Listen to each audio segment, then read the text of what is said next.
We will still all the guns of the forest still. Get ready.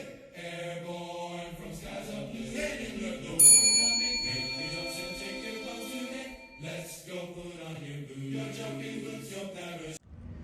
And today we're here at Buck Knives facility in Post Falls, Idaho, and we're at their museum.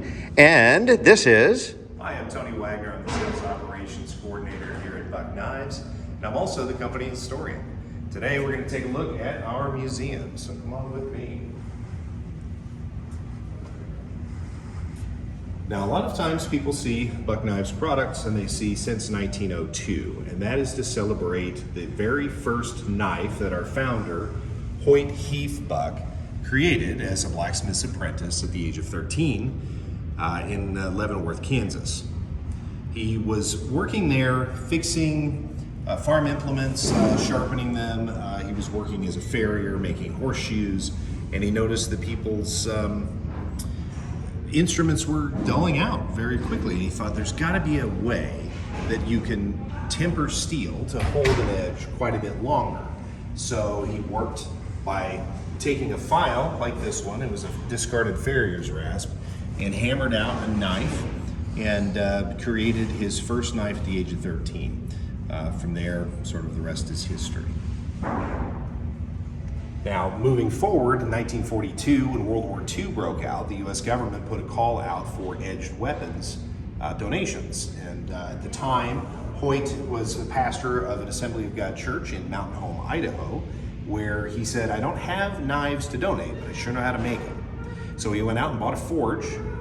He bought this grinder and this anvil, and in the basement of that church started making knives for the war effort.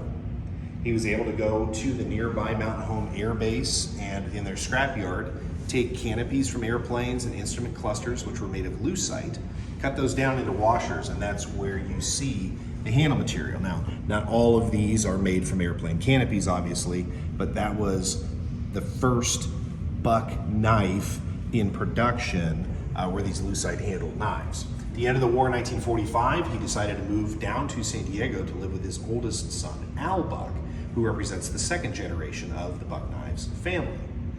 Taught Al how to make knives. Now, early on, Al said, Dad, I'm not interested. I'm a bus driver by trade. That's how I feed my family. But I will build a lean-to to my garage. So here in this photo, you can see the very first Buck Knives factory off to the right-hand side. 1947, they started putting ads in Outdoor Life magazine, Field and Stream, etc. Send us $5, we'll send you a knife. And that's how the Buck Lifetime knives started gaining traction. Fortunately, Al did take his father's advice and learned knife making. It was a good thing, because between the first business license that they got in November of 1945 until 1948, he was basically gluing up handles and that was it. Hoyt was doing everything else. The forging, the shaping, the grinding, the edging, the sharpening, all of it was done by Hoyt. 1948, Al was so excited to show his dad, he knew how to make a knife from start to finish.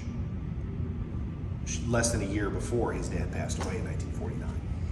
So had he not decided to learn knife making, Buck Knives wouldn't exist. So that is an important turn of events for us. Now into the 1950s, lucite was replaced by lignum vitae, so you start to see these wood handles. Also elk and staghorn were used. And business started to improve with the mail order, but it was a family business, so they still were trying to figure out new ways to keep the funds flowing. So they actually broke ground and built a lawnmower repair shop. So Al and his two sons, Frank and Chuck, started working on lawnmowers, sharpening lawnmower blades. Here's a photo of Al sharpening a saw as part of the service. They would also go door to door, essentially, to restaurants and hotels offering knife sharpening services, which you can see right here. This is one of the advertisements early on. Money started to get a little bit tight, and Al really wanted to keep the business going, but he knew that he was strapped for cash, and it was difficult for him and his two sons to work out of basically a small garage. And so he went to the pastor of his church for advice, and the pastor introduced him to businessmen in the area, and collectively they decided that incorporation was the way to go. To do a cash call for sale of private stock, and in 1961, Buck Knives Incorporated.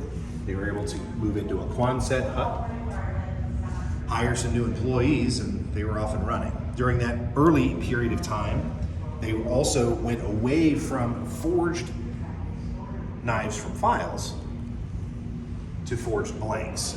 So it started with it already being halfway done. Another change that was made was, again, to the handle material, and they went with a resin called phenolic, which is what bowling balls were made of in the time. So they're damn near indestructible. For a short period of time in 1963, they experimented with white melamine. These are extremely rare knives because the melamine was prone to cracking.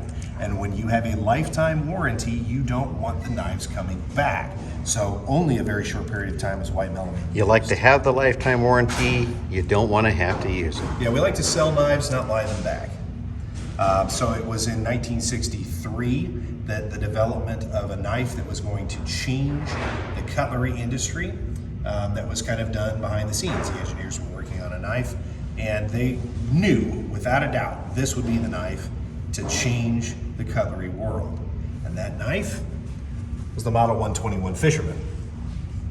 It had serrated spine, and again, prone to cracking. The serrations created fissure points where, with heavy use, and because it was flexible, it would snap. So a lot of the knives were set back. Al had another idea for a knife to be introduced in the 1964 catalog, and that knife did end up changing the cutlery industry and really put Buck Knives on the map. And that knife is the 110 Folding Hunter. The 110 Folding Hunter is one of the most popular knives in the world. It's one of our top selling knives, and it is also one of, if not the most copied knife in the world. Going in through the 1970s, this is the introduction of the third generation truly into the upper levels of Buck Knives. So here in this photo, you have the groundbreaking for the Magnolia Boulevard facility, where you have Al Buck standing in the black suit, his sons Frank in the white coat, and Chuck leaning down, and Chuck's son Charles Jr., also known as CJ Buck, with the scimitar for the ribbon cutting for the groundbreaking ceremony. This has all of the board members of Buck Knives in the photo as well. So in this photo you have second, third, and fourth generation of Buck knife makers. Chuck Buck took over the company in 1979. He fashioned the gentleman's knives, so you start to see the more intricate, detailed knives, and also the collectibles were released under Chuck's direction. And then basically this section here is a condensed couple decades, 1980 through 2004. So these are the last knives that were made in San Diego before Buck moved here to Post Falls, Idaho in 2005. Time sure does fly. Now, I did not know you guys had multi-tools. Check that out. Yeah, the Buck tool, that was an interesting story, not for publication. Yeah. It's kind of a thorn. It's there, it happened. Thorn in the side. It was innovative, it was a creative design,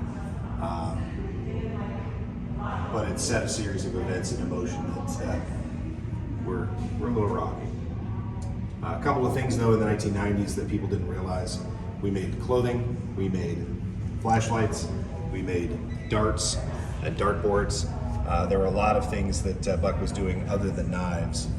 We had a series of boots, just a lot of fun stuff. So 1999, CJ Buck took over as president and CEO while Chuck remained chairman of the board. One of the things I didn't mention is that for those that like the big Bowie knives, Yes. Okay. I was looking at that. this big chunky knife here, this was made by Frank Buck. Frank was known for these types of knives. Now that's a knife. And he was also the one who designed the Model 401 Kalinga, which became his dad Al's favorite knife. So much so that he named his boat Kalinga. That's how much he liked that knife. This knife here is one of the very first made, handmade by Frank Buck, donated to us from Ivan Bryant, who bought it directly from Frank in 1969. Frank unfortunately passed away in an automobile accident in 1974. So if you do come across a big chunky Bowie knife like this with the Buck name on it, chances are very good that Frank is the one that made it. I'm a big fan of the Bowie knives, and that is absolutely fascinating. And what is the handle made out of? But that handle's made of aluminum. Oh gosh. One other model that Frank did develop is the model 122 Nemo / 122 or 124 Frontiersman. And I recently purchased one of those. Yeah, it's still in production. And I really have to appreciate that sheath right there. That is just the neatest thing. And moving right along. Moving right along. So on this side of our museum, we have more of the specialty knives. So in 1988, one of our outside sales representatives from Northern California, Vern Taylor, started the Buck Collectors Club. The Buck Collectors Club recently celebrated their 35th anniversary, and every 5 years they migrate to the factory for a week-long series of seminars and tours, lunches, picnics, dinner cruise, you name it.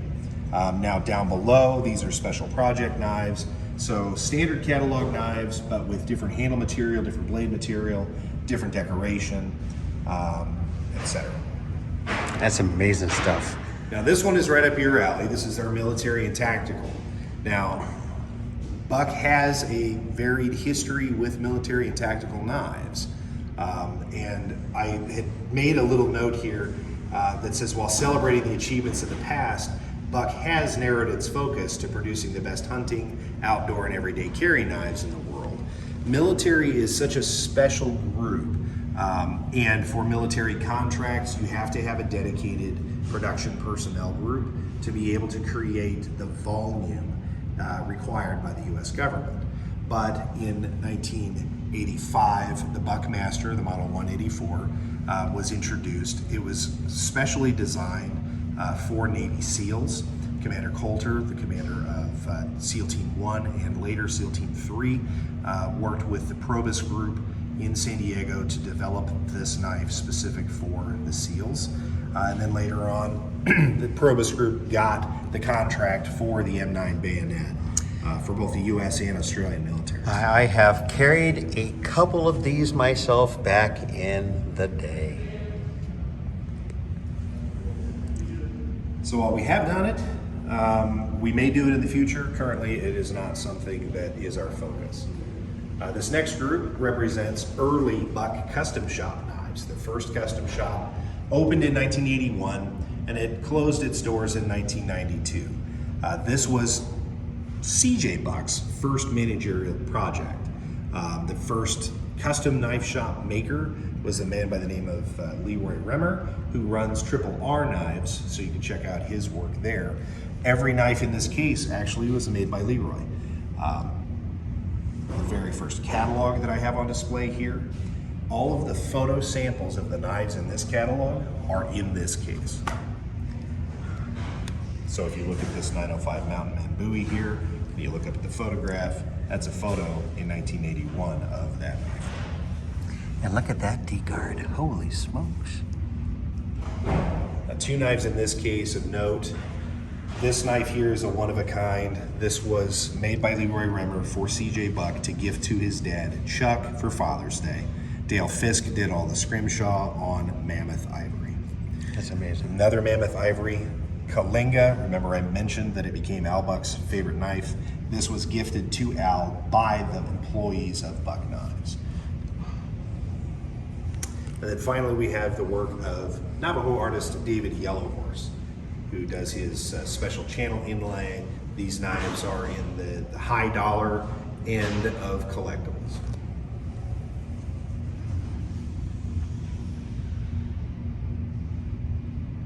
He does fantastic work. The attention to detail, the materials used, It would be amazing to add this to your collections. If you have the opportunity, please do go check it out. I will put links in the descriptions. And finally, well, this is our Mastodon Tusks. Now in I want to say about 74, there was a mining group in Alaska that had come across a cache of tonnage of Mastodon tusks. And they reached out to Chuck Buck and asked if he was interested. He said yes. So they shipped down all of these Mastodon tusks and teeth, and many of those were used to make handles in the early custom shop. We still have remnants of the Mastodon today. So there is something in the works, but I can't talk too much about it, but the public will see it soon. very good. Well, thank you for taking on this tour. This is just the start of our tour. This is the start. So please stay tuned and have a nice day. We will parachute on the guns of the forest. Get ready. Airborne from skies of blue. Get in the door. We're coming. Make the jumps and take your bows today. Let's go put on your boots. Your jumping boots, your parachute. Your parachute. Get all those gliders ready to attack today. Look up or we'll be gone. Pouring a jet into the dawn. And station time to fight them all. The 82nd way.